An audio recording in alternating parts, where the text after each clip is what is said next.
చూస్తున్నారు కదండి, ఈరోజు మా కటింగ్ షాప్ ఓపెనింగ్ అనమాట. ఎవరైనా మంచి కస్టమర్స్ కోసం చూస్తున్నమాట. ఎవరైనా మంచి కస్టమర్స్ వస్తే బాగుండు. ఓపెనింగ్ అయితే భలే ఉంటుంది కదా. ఎవరండి మీరు? అన్న బుల్లెట్. ఓకే, 5,000 డబ్బులు కావాలి వస్తావా అన్న? ఇంతవరకు బోనియే కాలేదన్న. ఈ రోజే రిబ్బన్ కట్ కూడా అయింది. ఇప్పుడే జస్ట్ నేను ఒక మంచి కస్టమర్ కోసం చూస్తున్నానే.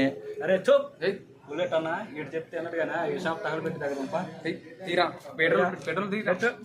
పెట్రోల్ మర్యాదకి ఇస్తావా లేకపోతే షాప్ తగలబెట్టమంటావా? షాపా లేకపోతే డబ్బులు ఇస్తే ఒక మాట అయిపోద్ది. అన్నా అర్థం చేసుకోండి, ఓపెనింగ్ అన్నా. లేవు అన్నా. ఫోన్ ఉంది కదా, ఈ ఫోన్ అమ్మేసుకుంటాం అన్నా. చూడండి ఫ్రెండ్స్, కొత్తగా ఓపెనింగ్ చేస్తే ఎవరో ఇద్దరు వచ్చి నా సెల్ ఫోన్ కొట్టేసి వెళ్ళిపోయారు.